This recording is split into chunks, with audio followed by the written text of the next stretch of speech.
दुनिया का सबसे ताकतवर मिलिट्री ब्लॉक माने जाने वाला नाटो आज ग्रीनलैंड के इश्यूज पर क्लियरली बढ़ता हुआ दिखाई दे रहा है। एक तरफ यूएस है और दूसरी तरफ नाटो के कई मेंबर्स यूरोपियन यूनियन के साथ मिलकर ग्रीनलैंड के सपोर्ट में खड़े हैं। ये केवल नाटो के अंदर का कोई छोटा मोटा मतभेद नहीं, ये एक रेयर मोमेंट है जहां नाटो और यूरोपियन यूनियन एक साथ खड़े हैं। इसलिए इस एपिसोड को अमेरिका वर्सेस ग्रीनलैंड कहना गलत होगा।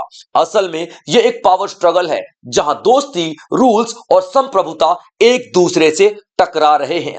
तो दोस्तों आज के लेक्चर में हम इसी मुद्दे पे बात करेंगे, तो लेक्चर में अंत तक बने रहेंगे क्योंकि एक एक पॉइंट पे बात करेंगे, एक एक पॉइंट पे डिटेल डिस्कशन करेंगे।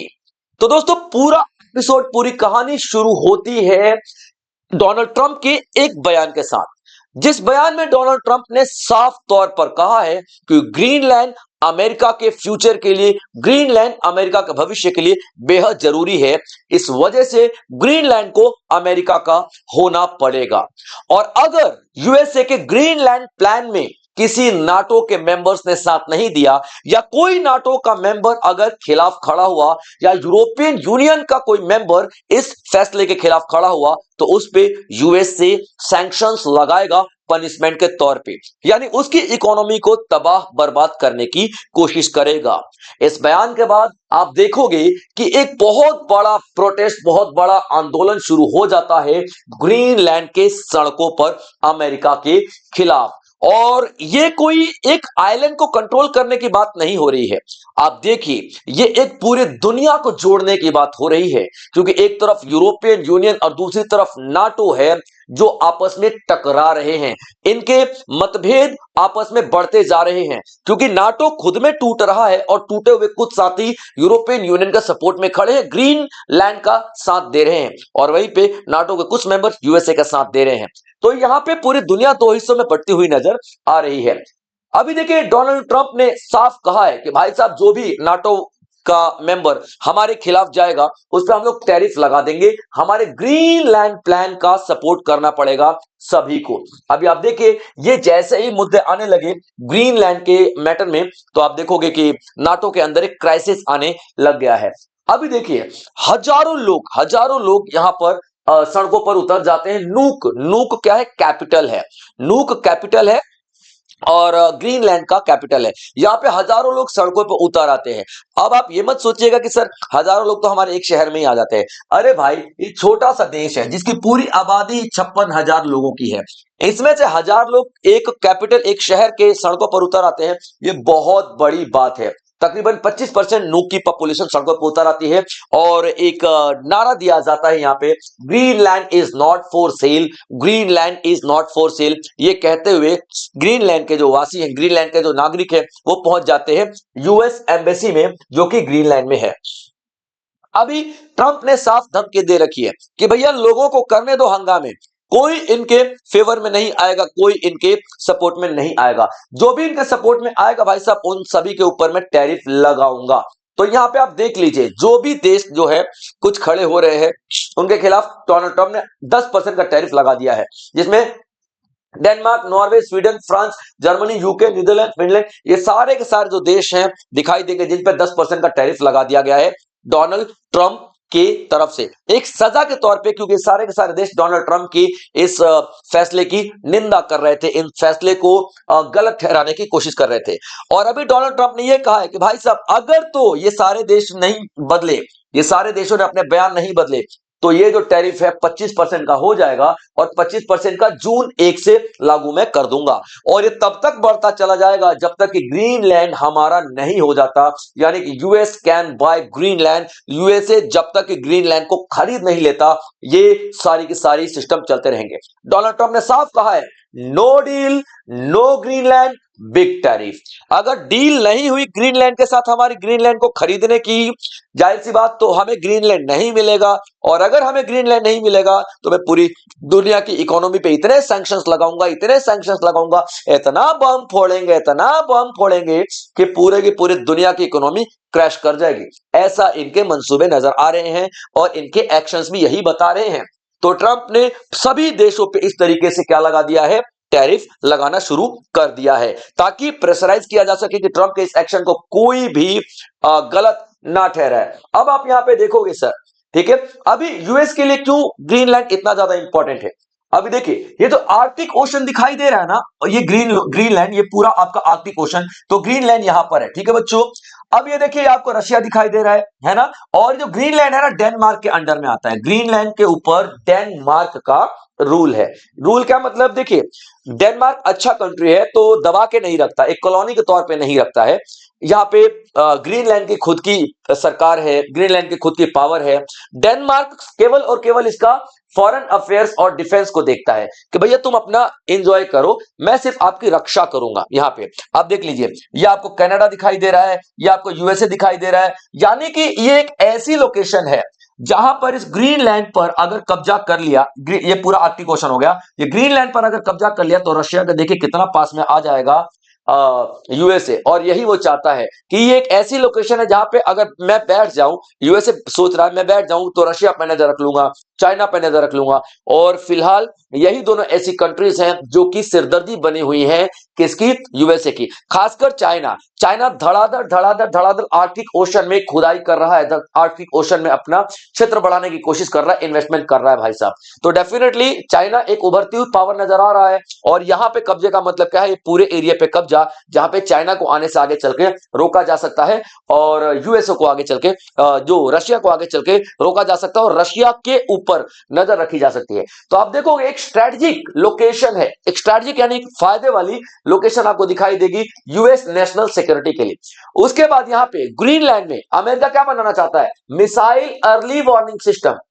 अभी देखिए यूएसए इतना दूर दिखाई दे रहा है, ठीक है, और रशिया ये, तो मिसाइल का जो जो वार्निंग सिस्टम है वो आपको दिखाई देगा बहुत दूर से। लेकिन अगर यहीं पे यूएस आ जाता है तो मिसाइल का देखिए कितनी जल्दी पता चल जाएगा रशिया की तरफ से जो भी मिसाइल आएगी। तो यहां पे एक एडवांस लेवल का मिसाइल वार्निंग सिस्टम बनाना चाहता है ग्रीनलैंड के ऊपर रशिया, यूएसए, ताकि कोई भी मिसाइल की जो थ्रेट है, मिसाइल का जो भी कोई ऐसा खतरा है तो पहले से हमको पता चल जाए, वार्निंग पता चल जाए। इसके अलावा डोनाल्ड ट्रंप का एक सपना है golden dome missile defence project का। क्या, golden dome missile missile defence project का, golden dome missile missile defence project का, याद रखना। यानी कि एक ऐसी शील्ड बना देना, एक ऐसे शील्ड बना देना कि किसी भी देश की मिसाइल आए तो ऊपर उसको हवा में उड़ा देंगे। इतनी पावरफुल टेक्नोलॉजी बनाने का इरादा है, लेकिन वो यूएसए में नहीं, वो ग्रीनलैंड में बनाएंगे ताकि रशिया पे साफ नजर रखी जा सके और रशिया की जो पूरी डिफेंस सिस्टम है वो एकदम से टारगेट में आ जाए यूएसए के। उसके बाद आप देखोगे कि चाइना जिस तरीके से अपना पावर बढ़ा रहा है, चाइना जिस तरीके से इन्वेस्टमेंट किया जा रहा है अलग अलग कंट्रीज में, और अपनी पावर को दुगना तीगुना चार गुना ज्यादा कर रहा है, और जिस तरीके से रशिया का आर्कटिक प्रेजेंस बिल्कुल पास में दिखाई दे रहा है, ये सब को कंट्रोल करना चाहता है यूएसए। यानी कि ओवरऑल कहूं तो ये ग्रीनलैंड एक इतनी स्ट्रेटेजिक, इतनी फायदे वाली लोकेशन है जहां पे आप देखोगे अगर जिसका भी कंट्रोल हुआ वो डेफिनेटली पावरफुल, बहुत ज्यादा पावरफुल हो जाएगा। अब डेनमार्क का कंट्रोल तो है, लेकिन डेनमार्क खुद ही एक शांति प्रिय और छोटा सा देश है भाई साहब, वो क्या ही करेगा पावर वावर लेके, है ना। ग्रीनलैंड यूरोपियन यूनियन के लिए क्यों मैटर करता है, अभी देखिए ग्रीनलैंड यूरोपियन यूनियन के लिए इसलिए मैटर करता है क्योंकि याद रखना ये ग्रीनलैंड किसके अंडर में है, ग्रीनलैंड जो है भाई साहब, ग्रीनलैंड यानी यूं समझ ले किसकी टेरिटरी है, तो डेनमार्क की टेरिटरी है, डेनमार्क की टेरिटरी है। और डेनमार्क जो है ना यूरोपियन यूनियन का क्या है, एक परमानेंट मेंबर है, परमानेंट मेंबर आप देखिएगा, ठीक है बच्चों, याद रखना ग्रीनलैंड, ठीक है, परमानेंट मेंबर है डेनमार्क का। अगर तो Greenland is the part of Danish territory और यूरोपियन जो मेंबर का हिस्सा है, डेनमार्क और डेनमार्क के अंडर आता है ग्रीनलैंड, तो अगर तो कोई भी फोर्स टेक ओवर कर लेती है ये ग्रीनलैंड को, यानी यूएस आर्मी ग्रीनलैंड को ले लेती है, तो एक साफ तौर पे चैलेंज होगा किसके लिए, यूरोपियंस के लिए। क्या चैलेंज होगा, यूरोपियंस की सॉवरेनिटी नॉर्म्स पे, कि भैया एक बंदा आया तुम्हारे पार्टनर का एक जमीन हड़प लिया, वहां पे मिलिट्री आर्मी सब बेस बना डाला और आप कुछ भी नहीं कर पाए। ये एक चैलेंज है यूरोपियन यूनियन को साफ तौर पे यूएसए का। दूसरा आप लोग देखोगे यूरोपियन यूनियन इसे एक टेस्ट की तरह देख रहा है, एक परीक्षा की तरह देख रहा है, एक टेस्ट ऑफ टेरिटोरियल इंटीग्रिटी, कि आज एक किसी नेशन के छोटे से टुकड़े पर कब्जा करना चाहता है अमेरिका, कल को किसी और पर कब्जा करने की बात करेगा, परसों किसी और पर उसके बाद यानी कि अमेरिका के रास्ते हैं वो खुलते चले जाएंगे और अमेरिका कब्जा करता चला जाएगा छोटे छोटे देशों पर। और यहाँ पे साफ नजर आ रहा है कैसे अभी वेनेजुएला, ईरान, ये उसके बाद आप देखोगे ग्रीनलैंड। ग्रीनलैंड का तो मैंने आपको अपने लेक्चर में यही शिवाना एजुकेशन के प्लेटफॉर्म पर ही बताया था मैंने आपको बच्चों, ठीक है, ज्यादा नहीं 4-5 दिन पहले हुए होंगे। नहीं, वेनेजुएला जिस दिन एक्शन हुआ था ना उसके अगले दिन मैंने बताया था कि अगला टारगेट यही है।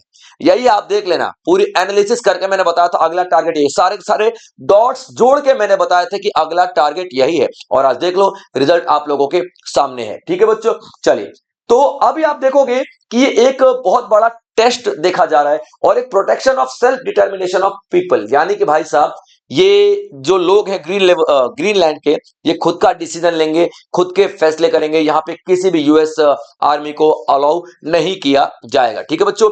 यूरोपियन यूनियन के सारे आप देख सकते हो देश दिखाई देंगे आपको, ठीक है बच्चों। ये एक मुद्दा बहुत बड़ा मुद्दा बन चुका है देखते ही देखते। अभी नाटो की क्राइसिस, नाटो के अंदर क्राइसिस का मतलब क्या होता है, नाटो के जो खुद के मेंबर्स है यूएसए के खिलाफ, अमेरिका के खिलाफ खड़े हो चुके हैं।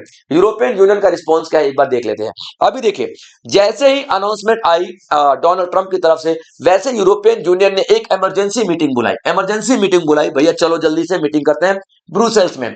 और इस मीटिंग में नाटो के भी मेंबर शामिल हुए जो कि खुद अमेरिका के कभी पार्टनर्स रह चुके हैं, याद रखिए। तो यहां पे देखो, NATO ally showed rare unity against US pressure. यहां पे एक रेयर यूनिटी देखने के लिए मिली। रेयर यूनिटी का मतलब क्या होता है, एक ऐसी एकता जो कभी देखी ही नहीं गई हो। नाटो और यूरोपियन यूनियन एक साथ एक मंच पे एक ही मुद्दे के लिए खड़े हैं और यूएसए जो कि नाटो की सबसे पावरफुल कंट्री है उसके खिलाफ दोनों खड़े हैं भाई साहब। तो सोचने वाली बात है, बहुत मतलब कभी भी नहीं दिखा है, पहली बार दिख रहा है। तो यहाँ पे दोनों ने एक ज्वाइंट वार्निंग दी है। ये जितने भी नाटो के मेंबर्स हैं और यूरोपियन यूनियन के मेंबर्स हैं, उन्होंने एक ज्वाइंट वार्निंग दिया है। और किसको ज्वाइंट वार्निंग दिया है, यूएसए को, कि भाई साहब आप ये जो धमकियां दे रहे हो ना टैरिफ टूरिफ लगाने की, इससे ना इंटरनेशनल रिलेशंस खराब हो रहे हैं। आप समझिए, नाटो के ऊपर कोई आगे भरोसा ही नहीं करेगा कि नाटो के साथ बिजनेस किया जाए। नाटो खुद में ही लड़ रहा है, तो आप सोचो कितना ज्यादा रिलेशन खराब कर रहे हो आप हम लोगों का भी, क्योंकि हम भी तो नाटो के मेंबर है ना। नाटो के मेंबर के साथ कोई बिजनेस ही नहीं करेगा, इंटरनेशनल ट्रेड ही नहीं चलेगा भाई साहब। आप क्या बात कर रहे हो सर यूएसए सर, ठीक है, क्या बात कर रहे हो। तो यहाँ पे आप देखोगे कि दोनों ने एक ज्वाइंट वार्निंग दी है। उसके बाद आप देखोगे नाटो का एक आर्टिकल है 5, आर्टिकल 5 वो भी खतरे में आ चुका है। नाटो का जो आर्टिकल 5 क्या कहता है, किसी एक देश पर, किसी एक नाटो मेंबर पर अटैक, एक नाटो मेंबर के ऊपर अटैक, मेंबर पर अटैक, सभी के ऊपर अटैक माना जाएगा, ठीक है बच्चों। अटैक सभी के ऊपर अटैक माना जाएगा कि सभी के ऊपर एक साथ अटैक हो गया, सारे मेंबर मिलकर के नाटो के, उस हमारे जो नाटो का मेंबर है उसके साथ देंगे, कोई भी देश जो उसके ऊपर अटैक करेगा उसके खिलाफ। तो यहाँ पे क्या भाई साहब, आपस में ही आप लोग खेल रहे हो। यूएसए आप ही को धमकी दे रहा है कि भाई साहब हम आपको मार देंगे, गिरा देंगे, टैरिफ लगा देंगे, आपकी इकोनॉमी को तबाह कर देंगे अगर आपने मेरे ग्रीनलैंड प्लान पर कोई भी सवाल खड़ा किया। तो आपस में ही लड़ रहे हो, तो आर्टिकल 5 का कोई मतलब ही नहीं रह गया। तो आर्टिकल 5 अपने आप ही यहाँ पे टूटा हुआ नजर आ रहा है। तो ये पूरी दुनिया के नजर इसलिए टिकी हुई है कि भाई जो अपने आप को सबसे पावरफुल कहता है, नाटो सबसे पावरफुल मिलिट्री अलियंस है नाटो, वही धीरे धीरे टूट रहा है। यहाँ पे आप देखोगे अलग अलग बड़े बड़े नेता अलग अलग बयान दे रहे हैं। जैसे ब्रिटेन की बात करें, ब्रिटेन के जो पीएम है, यूके के जो पीएम है कीर स्टारमर सर, उन्होंने क्या बयान दिया है कि भाई साहब जो भी आपने टैरिफ लगाया है नाटो के मेंबर्स पर, यूएसए को साथ बोल रहे हैं, वो बहुत ही गलत लगाया है। आर्कटिक सिक्योरिटी यानी ग्रीनलैंड वाला पूरा का पूरा एरिया, ये पूरी दुनिया 193 देश है ना, 193 देशों की एक साझी जिम्मेदारी है, एक कॉमन रिस्पॉन्सिबिलिटी है। तो हम लोग ग्रीनलैंड के एक साथ हैं, इसलिए क्योंकि हमारी रिस्पॉन्सिबिलिटी, हमारी जिम्मेदारी बनती है ग्रीनलैंड के सपोर्ट में खड़े होना, ना कि हम आपके दुश्मन हैं। याद रखिएगा यूएसए सर, ठीक है। उसके बाद फ्रांस के इमानुएल मैक्रोन भी कहते हैं कि भाई इस तरीके का कोई भी इंटिमिडेशन नहीं सहेंगे हम लोग, चाहे वो ग्रीनलैंड हो या फिर यूक्रेन हो, कि कोई भी आ रहा है दूसरे देशों पर अटैक कर रहा है, छोटे मोटे देशों पर अटैक करके भैया अपना कब्जा जमा ले रहे हो, भाई पागल हो क्या। कोई भी इस तरीके की जोर जबरदस्ती हम लोग नहीं सहेंगे। यहाँ पे इमानुएल मैक्रोन फ्रांस की तरफ से ऑर्डर आया है, मतलब ये एक बयान आया हुआ आप देख लोगे, ठीक है। हालांकि वो बात अलग है, यूरोपियन यूनियन ने अभी तक कोई भी रिटेलिएट नहीं किया, यानी कोई टैरिफ के बदले दोबारा टैरिफ एक्शन नहीं लिया है। यूरोपियन यूनियन के देशों के प्रति यहाँ पे लगा दिया गया टैरिफ यूएसए पे, लेकिन यूरोपियन जो नेशन है उसने टैरिफ नहीं लगाया है। यूरोपियन यूनियन का यह कहना है कि अभी नाटो के जो मेंबर है मेरे साथ खड़े ही हैं और हमारे तो यूरोपियन यूनियन के मेंबर साथ में ही खड़े हैं, तो एक बार हम लोग यूएसए से बातचीत करते हैं, प्रेशराइज करने की कोशिश करते हैं, उसके बाद हम लोग यहां पर देखेंगे कि भैया टैरिफ के बदले दोबारा काउंटर टैरिफ लगाना है कि नहीं लगाना है। ठीक है बच्चों, याद रखिएगा। तो अब देख लेते थोड़ा सा ग्रीनलैंड के बारे में, जिनके बारे में कब से बात कर रहा हूं। ग्रीनलैंड का थोड़ा पॉलिटिकल स्टेटस देख लेते हैं। जैसे कि मैं आपको बता चुका हूं, ये डेनमार्क के अंडर में आता है, लेकिन हाँ इसका खुद का पार्लियामेंट है, खुद का गवर्नमेंट है। यानी कि डेनमार्क ने क्या कह रखा है, नहीं आप एक खुद के देश हो, मैं सिर्फ आपकी रक्षा करूंगा, रक्षा करूंगा। जैसे था ना जो महाभारत में भीष्म पितामह ने बोला था कि नहीं राजा तो धृतराष्ट्र ही रहेंगे, मैं तो सिर्फ गद्दी की रक्षा करूंगा। तो यहाँ पे डेनमार्क ने कह रखा है कि भैया मैं तुम्हारी सिर्फ रक्षा करूंगा, तुम्हारे खुद के पार्लियामेंट चलाओ, तुम्हारे खुद के रूल चलाओ, केवल और केवल फॉरेन अफेयर्स और डिफेंस करूंगा मैं आपका, याद रखना। लेकिन अभी जो ग्रीनलैंड के ऊपर जो एक्शन लिया जा रहा है यूएस का, उससे तीन बड़े बड़े नुकसान होने वाले, तीन बड़े बड़े एक्शन होने वाले। ध्यान सुनना, पहला आपको क्या दिखाई देगा पूरे लेक्चर में, नाटो टूट रहा है। दूसरा आपको क्या दिखाई देगा, बूस्ट, रशिया और चाइना को बहुत बूस्ट मिलेगा, क्योंकि ग्रीनलैंड वाले एरिया में या फिर आर्कटिक नेशन में, आर्कटिक जो पूरा रीजन है वहां पे रशिया और चाइना भी अपना दबदबा बनाना चाहते हैं और रिसोर्सेज के लिए, मिनरल्स के लिए।